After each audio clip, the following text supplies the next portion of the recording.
Hello, it's me, French Ted, and we are back for episode number week 313, I believe.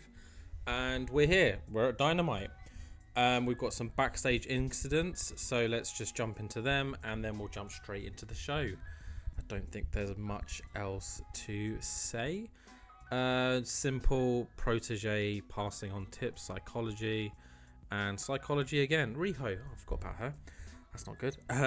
Yeah, I mean, don't think there's much to say. We've got Forbidden Door in a couple of weeks, so I think it's about time we started announcing some matches for that. So yeah, let's do that in AEW Dynamite. And here we are with the first pre-show match of Dynamite. It is Statlander facing Tay Mello, and Statlander gets the win in 9 minutes with the TKO Flatliner. 50 rated match, which is actually quite good, to be fair, for people in this match like Tay Mello. I always forget that Tay Mello is actually quite good in the ring, because in real life they're really not using her that much. Although if you watch AEW All Access, which I've been watching, it seems like she's hella frustrated that she's not getting matches, so yeah, who knows. But still, great win by Statlander with a 42 and Tay Mello with a 54. Ooh, really need to make note of that. Moving on to the next pre-show match, which I think is the last one. You might see some familiar, not so familiar faces. James Storm and Martin Stone.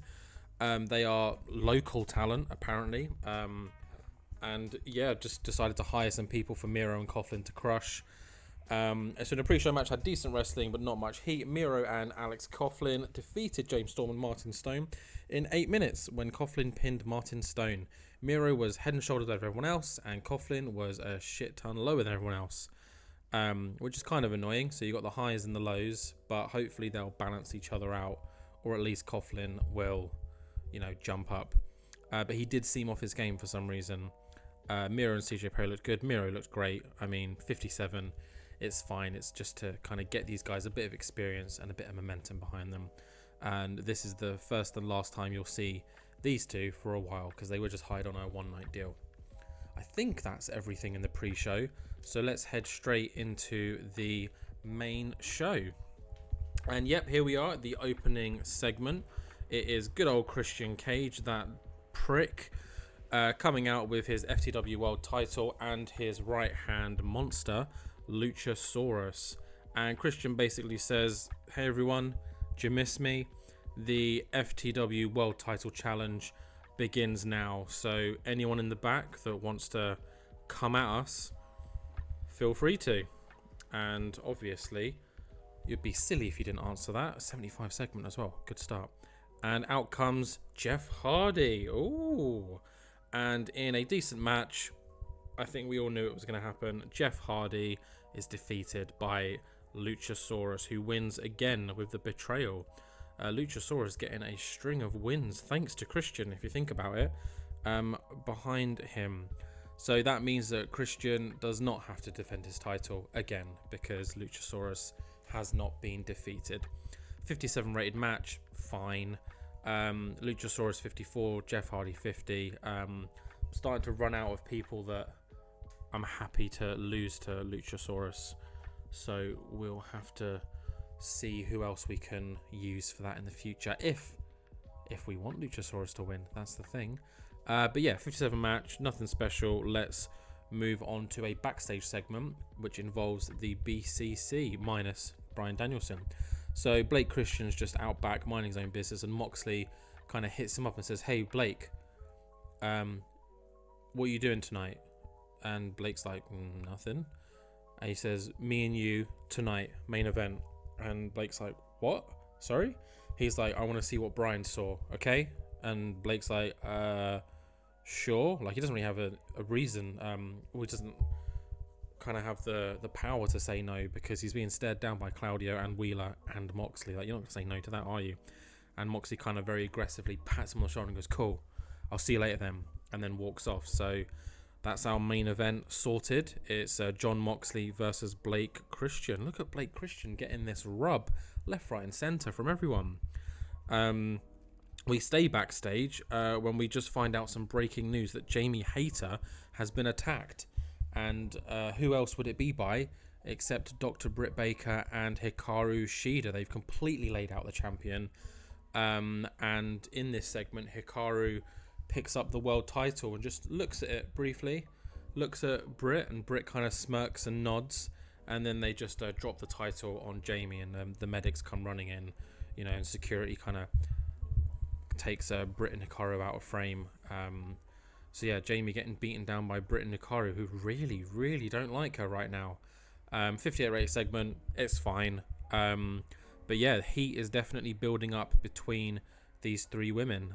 Jamie definitely doesn't have any friends, which is a little sad. But, that happens when you're a champion. You are targeted.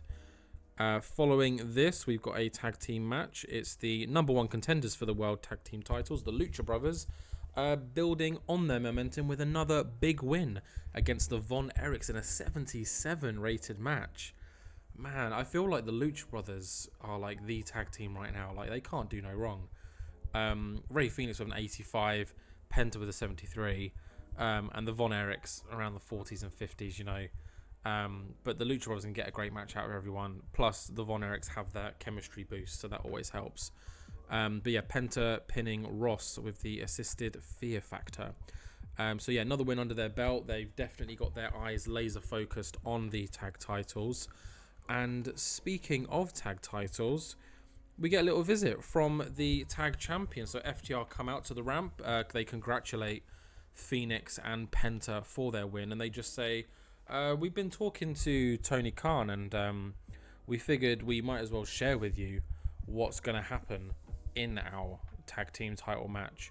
So of course, you guys are the number one contenders from AEW, and the crowd are like, oh. He's like, yep, that's right. We are not defending our titles against just the Lucha Brothers.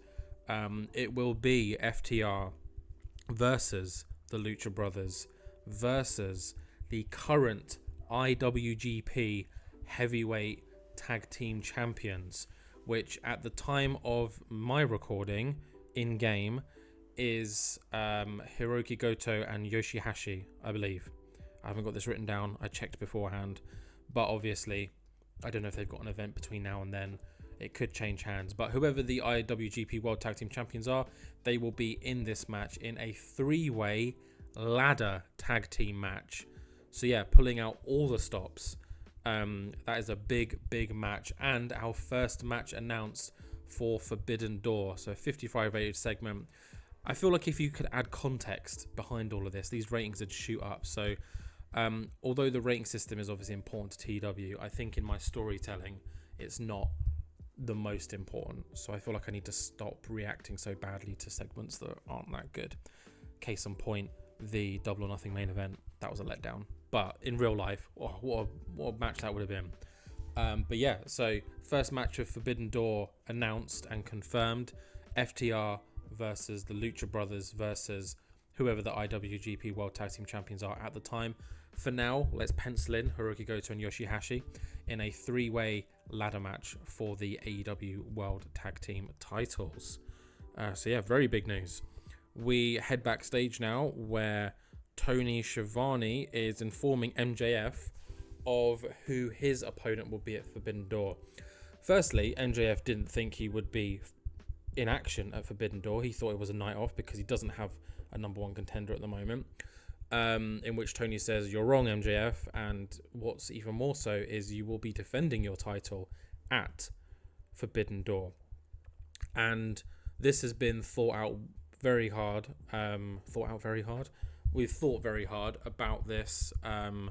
So myself, a couple of the road agents, Tony Khan himself, as well as Jushin Thunder Liger and whoever it is that's in charge of New Japan Pro Wrestling, we have come to the decision that the best opponent for you is someone who's pretty similar to you in the fact that you claim to be the best wrestler in the world, and this person also claims to be the best wrestler in the world. So how about we find out who that is at Forbidden Door? So it will be you, MJF, defending your AEW World Heavyweight Championship against Will Ospreay.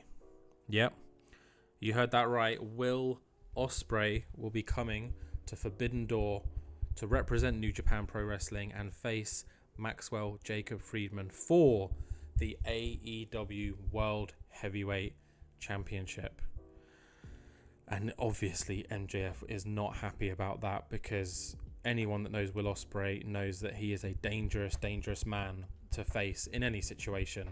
And he's just gone from strength to strength in recent years. So yeah, that is going to be one hell of a match, and we could have a brand new world champion by the end of it. So yeah, 100 rated segment. It's MJF. What do you expect? Yeah, insane. And I'm very much looking forward to booking it. And I wish I could see it in real life. Following this, we are back in the ring with some tag team action, and it's the Team Taz built team of Hook and Hobbs versus TMDK. And in a decent match, Hook and Hobbs defeat TMDK in 13:03 when Hook submits Mikey Nichols with the Red Rum. So Powerhouse Hobbs with 54, Hook 53, and TMDK around the same, so that's not too bad. I need to remove these from that storyline as a reminder. 58 rated match, it's fine. Again, it's kind of similar to the Miro and Coughlin. It's just getting a new team, some momentum, some experience. Yeah, and TMDK are excellent, great experience. They don't really need the win right now because they're quite low on the card. Following this, we've got a one-on-one match, just a little, standout match for tonight, which is Andrade El Idolo versus Jack Perry, two people that have been in fine form recently in terms of their in-ring work, and a 69 rated match. Not bad, that'll do. So in a decent match, El Idolo defeats Jack Perry in 13:40 with the Brillante Driver, both with a 64 rating, so very even match. Not much else to comment on this match, just a straightforward one-on-one. We head backstage now, where Brian has caught up with John Moxley and the rest of the BCC, and Brian just wants to know what Moxley's deal is, first of all, and what he's up to in inviting Blake Christian to fight him tonight. And Mox just says, hey, I'm just taking a leaf out of your book, Brian. You saw something in the kid when you wrestled him last week, and maybe I'll see something in him later on tonight. So yeah, and then he just pushes past. So there's a clear divide at the moment. It seems like Claudio and Wheeler are very much in John Moxley's corner in whatever's going on between them. It just seems like Brian, has kind of seen the light in a way of like, some people are good at wrestling, and it's time that we showed them that respect, whereas Mox is all about just like, fuck everyone else. It's BCC or nothing. But yeah, 88 rated segment. Both Brian and John Moxley doing incredible work in their entertainment and mic work, etc., like they always do. So yeah, the main event is very exciting for me because, I love a bit of Blake Christian. He's someone that before I started this save, I didn't really have any intention on using. And then I caught him in a Ring of Honor match on TV and was like, oh, this kid's pretty cool. And yeah, that's all it takes. One good match. Following this, though, we are back in the ring with, I think it's a TV debut for Deonna Purrazzo against Mercedes Martinez. So in a decent match, Deonna Purrazzo defeats Mercedes Martinez in 8:51 with the Fujiwara armbar. So a good, solid win for Deonna Purrazzo in her first TV appearance, I believe, on AEW Dynamite. 63 rated match, very good. Deonna Purrazzo with a 60. We love it when a woman gets 60 or above. And Mercedes Martinez is a very reliable person to lose with a 55. So yeah, not much to say about this. Just a good starting win for Deonna. Following this, we do actually have our main event. John Moxley and Blake Christian. I'm pretty sure we can tell which way it's going to go. But how well is it going to go? Let's find out. 69. It's no Bryan Danielson, is it? But in a decent match, John Moxley defeats Blake Christian in 11:45 with his bulldog choke. Moxley with a 69 and Blake with a 52. So they weren't too far apart when you think about it. So let's wonder if Moxley's impressed by Blake Christian. Let's find out. Of course not. I don't know why it says he's celebrating a victory, because he's not. This is why you don't use the pre-done things. But Blake Christian is celebrating not dying. I don't know. And Moxley, Claudio, and Wheeler run in and attack him, beating him down to the mat. But that's not all.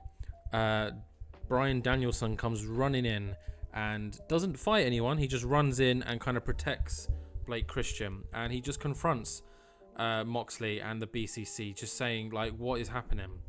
Like, this isn't what we do anymore. And John is like, you can't tell me what to do. And there's a little bit of a clash between Bryan and Moxley. They kind of their heads butt each other slightly, and this is when Claudio and Wheeler think, oh shit, we need to get involved, and they just pull them apart. And there's clearly a lot of friction and heat between Bryan and Moxley, because I think Bryan was under the impression that he was the leader of BCC, but I don't think Moxley saw it that way. I think Moxley thinks he might be the leader. So a lot of friction, heat between the BCC. So we're going to have to see what happens between them in the next episode of Dynamite, because this is where our show ends. Following this, though, we have a post-match YouTube, Twitter segment, and it's another match reveal for Forbidden Door, and it's a segment that involves Andrade, El Idolo, and Rush. So Andrade is seen on his phone, and he just finishes a phone call and says to the camera, I've just got off the phone to Los Ingobernables de Japón, our brothers from Japan, and we have agreed that at Forbidden Door we will be challenging the Elite to a match, and it will be Los Ingobernables de Worldwide, or however you say that in Spanish, against the Elite, and that is going to be one hell of a match. So yeah, looks like Kenny and the Bucks of the Elite have got their ticket for Forbidden Door, because they will be facing Andrade, El Idolo, Rush, and a selection, I assume, or someone, some two, some three, who knows, of Los Ingobernables de Japón. Yeah, that's going to be a great match, and we will have to wait just over a week and a bit to see that in game time.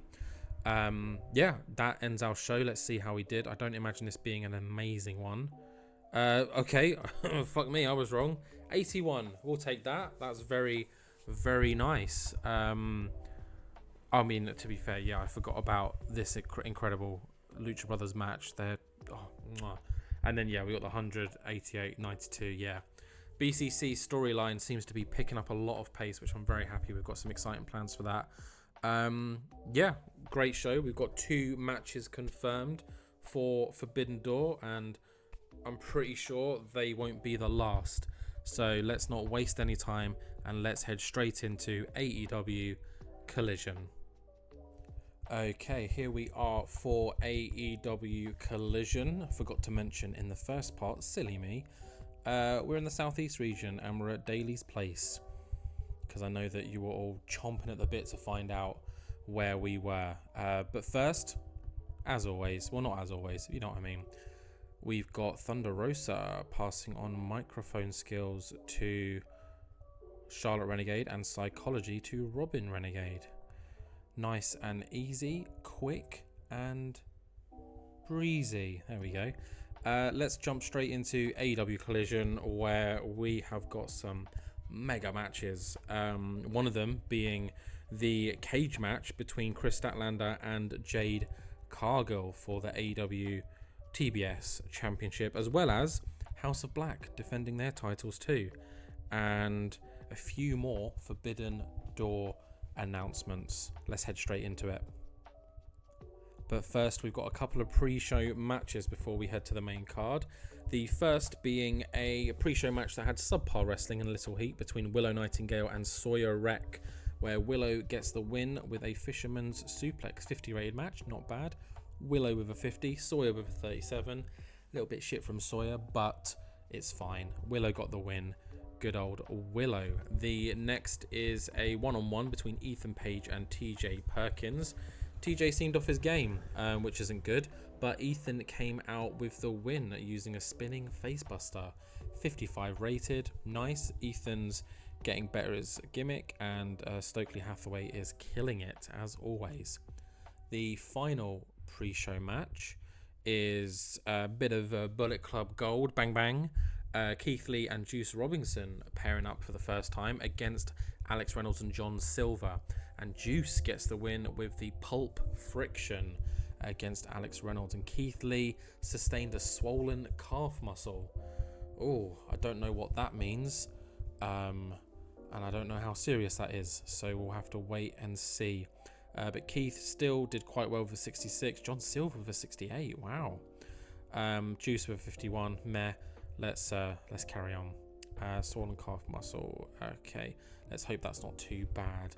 And then the final pre-show segment is Renee announces that CM Punk is here tonight, and he has a special announcement, which we will hear at the end of the show. So that is how we will close our show, with a special CM Punk announcement. But first, we head straight into our opening match of the night, which is our TBS Championship match. Jade Cargill one-on-one with Kris Statlander. Kris Statlander finally getting Jade Cargill one-on-one with no outside interference because they are inside a cage. So let's go and see how we do. 52, okay. So in a bout that had a decent reaction from the crowd, but subpar wrestling, Kris Statlander defeats Jade Cargill, the undefeated Jade Cargill, in a cage match in 14 minutes by pinfall with the Area 451. Kris Statlander is your new AEW TBS champion. Jade Cargill has finally lost. She now has that infamous 1 against her record, and weirdly enough, Jade Cargill had her best performance, but the chaos of the match also hid how bad Jade Cargill is, which I think is quite funny. Kris Statlander has a strong connection with young female demographic who really like her winning. Didn't even know that was a thing that could come up, but nice. So Kris with 53, Jade with a 42. 52, to be honest, while Jade is in the picture, that's not bad. But that doesn't mean Jade is out of the picture just because she lost tonight. But it does go to show that unless she's facing jobbers or she's got the help of Nyla Rose, she's not as impressive as she thinks. But yeah, started off with getting the crowd buzzing. Yeah, congratulations, Kris Statlander, your new TBS champion. Moving on, we have got some one-on-one action between Pac and Matt Sydal. So in a decent match, Pac defeats Matt Sydal, probably still a bit bitter from his loss against CM Punk. 67 rated match, not bad. Pac with a 69, nice, and Matt Sydal with a 58. Not much to say about this, just a simple one-on-one. Following this, though, is our House of Black Championship trios world title defense against the makeshift team of AR Fox and the Iron Savages. So in a decent match, House of Black defeat AR Fox and Iron Savages when Malachi Black pins Boulder with the Black Mass. Buddy Matthews and the King, or the House of Black, make defense number 6. So this, I think, was pretty one-sided squash match. Yeah, that's a very strange grouping. I don't know why AR Fox is with the Iron Savages. 56, not the best. Looking at the ratings, Malachi Black with a 65, Brody with a 61, Buddy with a 56. That's not good, and the rest of these a bit poor. I don't know what it is with the House of Black. They just can't seem to, get it going.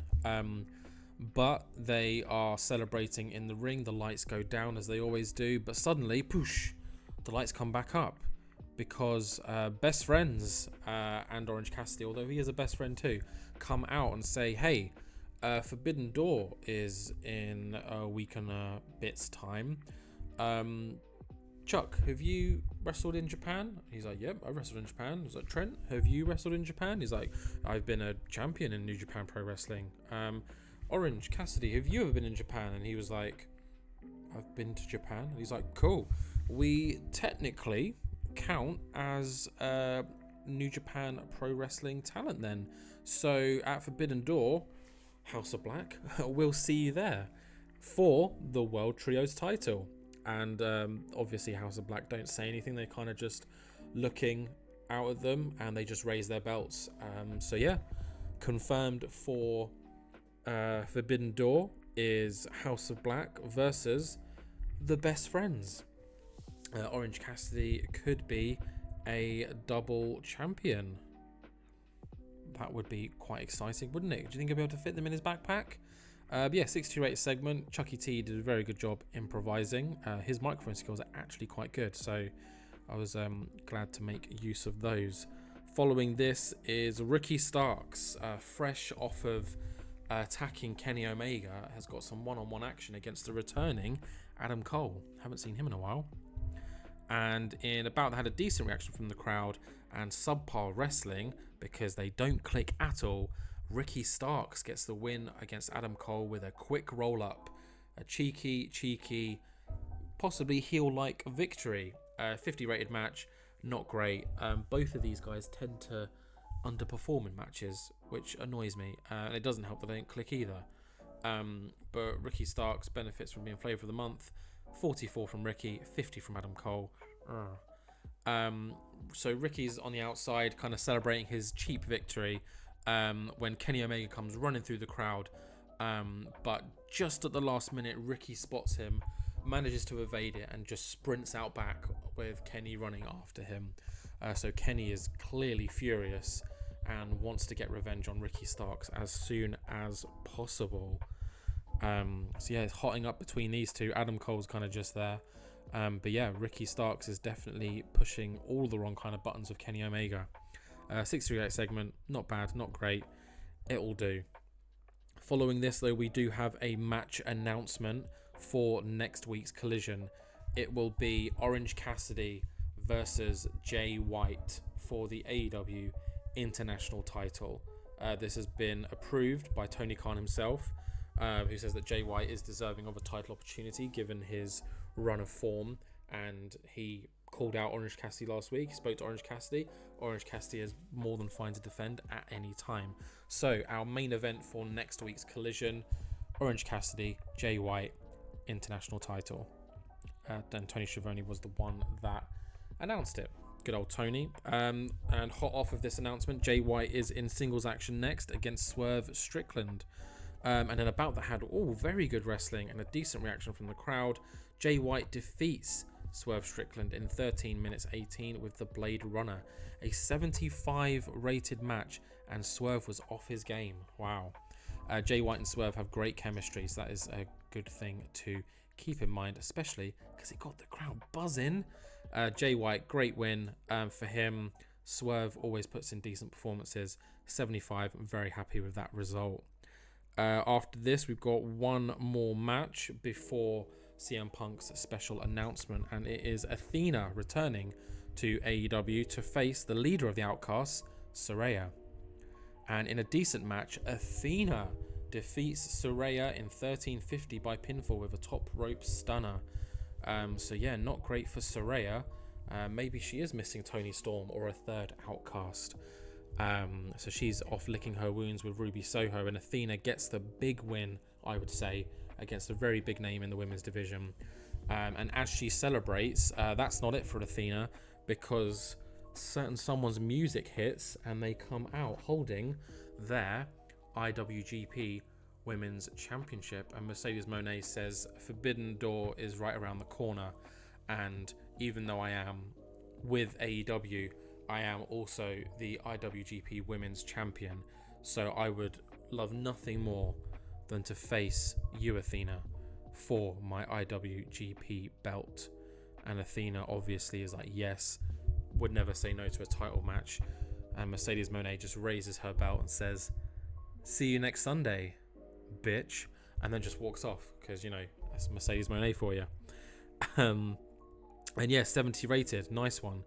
This is going to be, pardon the pun, Monet. This is going to be one hell of a match. So let's cross that off, because that's another match booked in for Forbidden Door. And finally, we move to our main segment of the evening, which is CM Punk's special announcement. And for all of you that can read this 100 rated segment, you can already see what it is. But CM Punk, as he said on his return, is he doesn't care about belts. He's not here to put over younger talent. He's not here to prove anything to the naysayers and the people saying that he's too old, he's washed up, he's this, he's that. He's here to prove to himself that he's the best in the world, because he knows he's the best in the world. And all he has to do is get in this ring to show that. And how else, or how better to display that than facing possibly the best in the world, Kazuchika Okada. So CM Punk hasn't put the challenge out to Kazuchika Okada because he's already spoken to Tony Khan, and Tony Khan has approved this match. So at Forbidden Door, we will get CM Punk, Kazuchika Okada, one-on-one in a best in the world match. So at Forbidden Door, we've got the best wrestlers and the self-proclaimed best wrestlers in the world for the AEW World Championship. But I feel like this is the real best in the world match. And what a match I hope it's going to be. CM Punk, you know, everyone just like lives off of every word he says. He hasn't lost a step when it comes to microphone work. In ring, maybe, but he's got that star quality to back up. But ending on a 100 rated segment, mwah. But that's not everything, because we do have 2 post-show segments that leak online / are confirmed throughout the week. The first is Anna Jay hits up Saraya and Ruby Soho. Obviously, Saraya licking her wounds from her loss against Athena, because Athena's a bruiser of a fighter in matches. And Anna Jay just checks on Saraya, going, "Hey guys, you know, are you guys okay? You know, if you ever want me in your corner, I'd love to, you know, be around. You know, I've been in good form lately. You know, you said you were looking for a third member. More than happy to." And Ruby Soho's kind of like, "Who is this bitch?" But Saraya's like, okay, maybe we will take you up on that offer. So, yeah, but thanks for checking up on me. And she's like, "Oh, no problem, yeah." So it looks like Anna Jay might have her audition for the Outcast much sooner rather than later. And then our final segment is a backstage segment with Adam Cole and the Elite, where obviously Adam Cole and Kenny chat about Ricky Starks for a sec, but then Don Callis comes in and says, "Hey, we have our match at Forbidden Door against Los Ingobernables, and if my calculations are correct, there's only 3 of us and 4 or more of them. So we need some numbers. Cole, you were once a member of the Super Elite. What do you say you come back to the Elite for a one-night deal?" And Adam Cole says, "I would love nothing more than that." And he kind of shakes Kenny, Matt and Nick's hand. And yeah, seems like Adam Cole is joining up with the Elite for one last time maybe, or it could be the beginning of something very beautiful depending on how that match goes. So it looks like that match is very much cemented in. It will be Adam Cole, Kenny Omega, Matt Jackson, Nick Jackson, the Elite, facing Andrade, El Idolo, Rush, and some more members of Los Ingobernables de Japón. I think off the top of my head, it would probably be Tetsuya Naito, Hiromu Takahashi, Shingo Takagi. It'll be one or two of those 3. Sanada maybe, although no, Sanada's not part of it anymore, is he? No, he's not. So it'll be one of those 3, 2 of those 3, I mean. But we'll have to wait and see who decides to want to come and help us out. But that will end our show. Let's not waste any more time. And 71. Okay, I didn't think this was going to be a top show, because in terms of in-ring matches, there was nothing except that match that kind of like blew us away. And we were kind of leaning on that one final segment. So it's still higher than our average, which I think now is 67 or 68. So as long as we're averaging higher than that, it's a win. But that is the end of this episode, guys. Thank you very much. A whole bunch of matches for Forbidden Door announced and confirmed, and I'm sure there'll be a few more next week when we head to our go home shows before AEW New Japan Pro Wrestling Forbidden Door. Thank you very much. Please like, share, subscribe, do it all, and I'll see you guys in the next one. Bye.